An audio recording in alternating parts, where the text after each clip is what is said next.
Everyone, आज की इस वीडियो में हम देखने वाले हैं बीए के 5th सेमेस्टर का इंग्लिश कंपलसरी का 2021 का क्वेश्चन पेपर। इंग्लिश कंपलसरी सबके पास होता है, 3 घंटे का पेपर है, 45 नंबर का क्वेश्चन पेपर है। ठीक है, बहुत इजी क्वेश्चन पेपर है, आप आसानी से कर पाएंगे।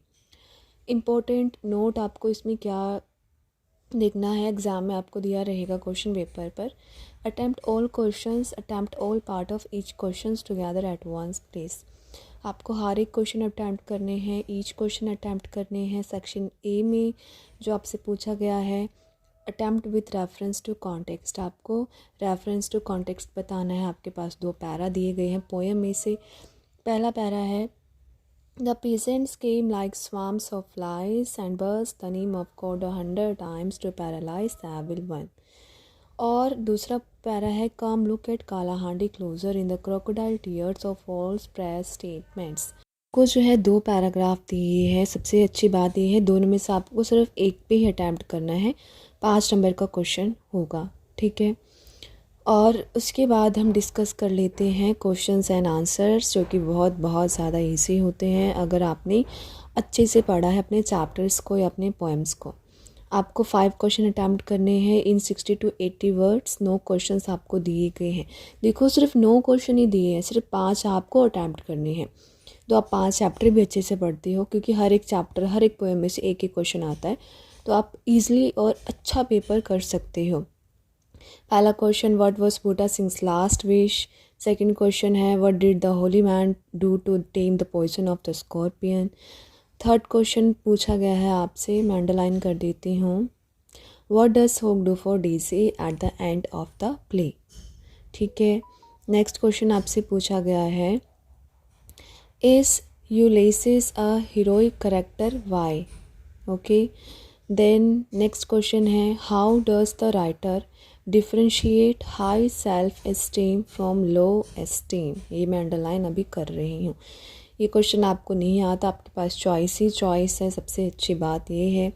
नेक्स्ट क्वेश्चन है, describe Kalahandi condition in brief. ये तो आप बहुत अच्छे से कर सकते हैं, कालाहांडी की कंडीशंस।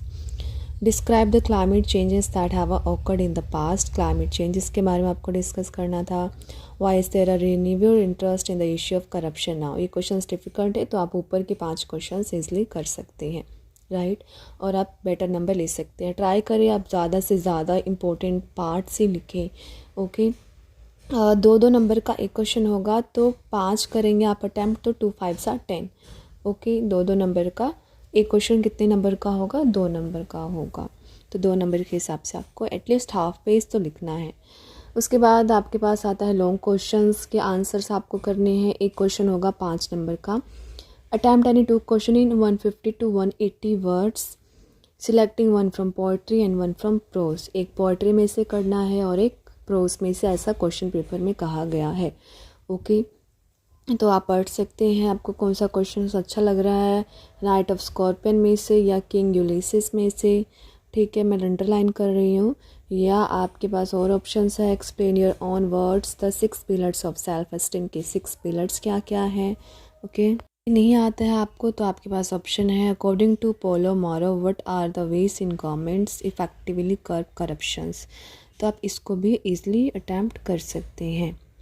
देन हमारे पास जो क्वेश्चन है, ये आपको करना है 5 नंबर के हिसाब से, 2 क्वेश्चन अटैम्प्ट करने हैं, तो 10 नंबर आपको मिल जाएंगे। सेक्शन बी हम देख लेते हैं। सेक्शन बी के पास जो क्वेश्चन पूछा गया है हम देख लेते हैं, राइट एन ऐसे इन 400 to 500 words on any one of the following.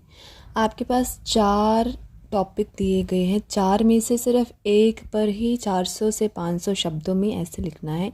या कोविड के बारे में लिखे, या impact of cinema on youth, या रेशियल डिस्क्रिमिनेशन, या इंडियन जुडिशियल सिस्टम। उसके बाद है, give the antonyms of any 10 of the following. Antonyms आपको पता है, ऑपोजिट वर्ड। काफ़ी सारे आपके पास ऑप्शन, आई थिंक 15 या 14, आपको इसमें से 10 ही अटैम्प्ट करने हैं। क्वेश्चंस को ध्यान से पढ़ना, कितने अटैम्प्ट करने हैं, कितने अटैम्प्ट नहीं करने हैं। उसके बाद है 6th है, correct any 10 of the following sentences. आपको जो है ये रॉन्ग सेंटेंसेस दिए गए हैं, आपको इनको करेक्ट करना है, सिर्फ 10 को, इसमें से 10 ही अटैम्प्ट करना है आपको। ओके, तो आपको अच्छे से नंबर मिल जाएंगे। अगर आपकी ग्रामर अच्छी है, आपकी इंग्लिश अच्छी है, नहीं भी अच्छी है, आप अच्छा कर सकते हैं। बुक को आप पढ़ सकते हैं।